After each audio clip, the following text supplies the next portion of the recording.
Saya tidak kenal Pak Jokowi, saya tidak mendukung Pak Jokowi, bukan projo saya ini, tapi saya melihat Pak Jokowi itu dari sisi kebatinan,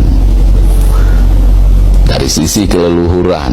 Ya, siapa yang wani tidur di kamarnya Pak Duka Soekarno di Bogor itu? Ada nggak selama ini yang diizinkan untuk bermarkas di Bogor itu? Ada nggak? Nah, sebenarnya itu aja kita mengkaji. Oh, ini bukan orang biasa ini, kan gitu. Kalau kita mau beradem hati, ya.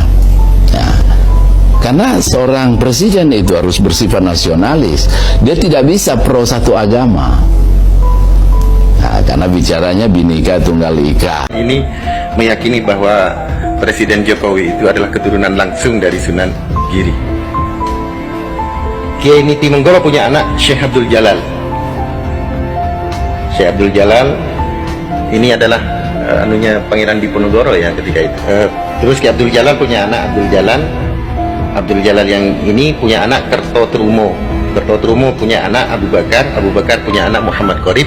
Muhammad Qorib punya anak Yahya. Yahya punya anak ayahnya Pak Jokowi. berarti Pak Jokowi itu ke Sunan Giri 1, 2, 3, 16, generasi ke-16 dari Sunan Giri. Dan yang paling heboh itu menurut saya sebetulnya, saya 95%, nampaknya saya curiga bahwa, dan hampir saya don ini meyakini bahwa Presiden Jokowi itu adalah keturunan langsung dari Sunan Giri.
Saya saat ini sedang bersama Kiai Maimun Zubair dan bersama dengan Presiden Republik Indonesia Pak Joko Widodo.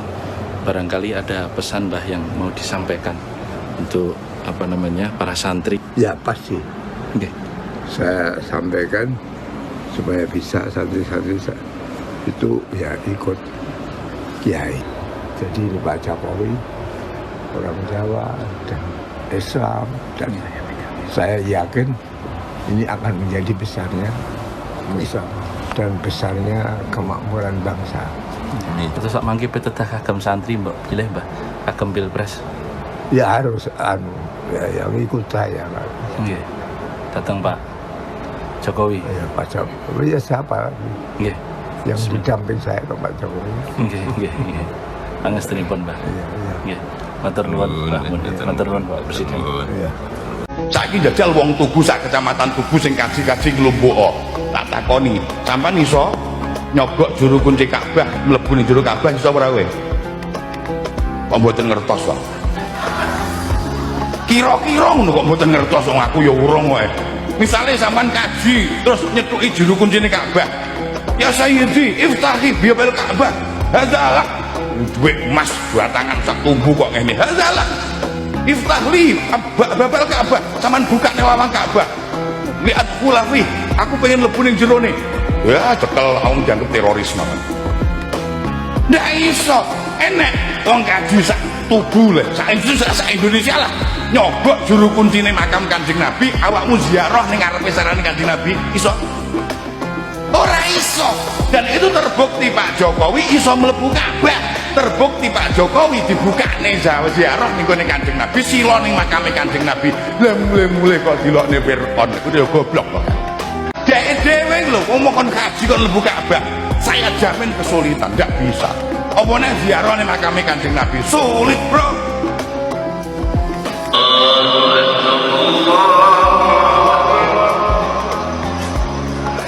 Saya melihat Pak Jokowi di dalam Ka'bah, di dalam makam Rasul itu begitu khusyuknya. Kalau saya di depan Ka'bah itu kan permintaannya kan luar biasa. Jadikanlah saya ketua RW, jadikanlah saya. Tapi Pak Jokowi yang begitu banyak masalah, banyak sekali PR.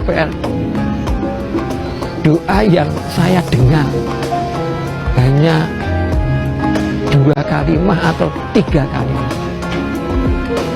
Selamatkan Indonesia. Benarkah Gus Dur pernah meramalkan masa depan Pak Jokowi? Pada Januari tahun 2006, Gus Dur datang ke Solo pada acara bertema menegakkan kembali Sokoguru Nusantara. Saat itu Gus Dur disinggahkan oleh panitia ke Loji Gandrung atau Rumah Dinas Wali Kota Solo Pak Jokowi. Pada kesempatan itu, Gus Dur mengatakan, siapapun yang dikehendaki rakyat termasuk Pak Jokowi ini, kalau jadi wali kota yang bagus kelak juga bisa menjadi presiden. Pernyataan tersebut hanya ditanggapi dengan senyuman oleh Pak Jokowi. Ketika Jokowi benar-benar menjadi presiden pada 2014, banyak orang yang mengingat kisah tersebut. Mereka menganggap Gus Dur punya kelebihan mengetahui kejadian sebelum waktunya. Wali Kota Solo Jokowi tidak pernah ambil gaji. Kenapa tidak pernah ambil gaji Pak Jokowi? Sudah kaya karena jadi pengusaha atau karena apa? Enggak, saya memang nggak pernah cerita masalah itu ya. Tapi ya mungkin ada orang yang dengar. Tapi apapun, ya keluarga saya juga butuh gaji. Tapi ada yang lain yang lebih membutuhkan. Dan buat saya dan keluarga saya untuk standar hidup yang sangat sederhana, saya kira kita masih cukup lah gitu ya. Dengan standar yang sangat sederhana loh. Jadi masih ada. Jadi setiap terima gaji langsung Anda kembalikan atau Anda apakan gaji itu? Lumayan kan Pak, 7-8 juta kalau tidak salah? Saya sebetulnya tidak senang cerita masalah ini. Kenapa Pak? Takut? Ya bukan takut, ya saya nyatakan kemudian karena ya sekali lagi itu ada yang lebih membutuhkan itu aja. Dan disebutkan juga katanya mobil dinas wali kota Solo paling jelek Pak dibanding yang lain. Katanya sampai supir Pak Wali Kota sering diolok-olok supir lain tuh kalau ketemu katanya kok mobilnya jelek sekali. Enggak, mobilnya masih sangat bagus. Mobilnya kan Camry, hanya memang sudah 10 tahun tidak ganti. Mungkin yang lain 2 tahun ganti, setahun ganti. Itu sudah 10 tahun, itu tinggalan dari wali kota yang lama dan saya pakai. Dan ya pernah mogok 4 kali, tapi diperbaiki ya enak lagi, saya pakai lagi. Mogok ya perbaiki lagi kan nggak apa-apa. Camry kan juga bagus. Anda tidak merasa hal-hal itu penting, itu hanya sifatnya menurut Anda hanya bungkusan saja, tidak melihat itu sebagai... Saya melihat itu bukan sesuatu yang penting, tapi yang penting buat saya tidak menghambat pekerjaan saya, dan sampai sekarang nggak pernah menghambat.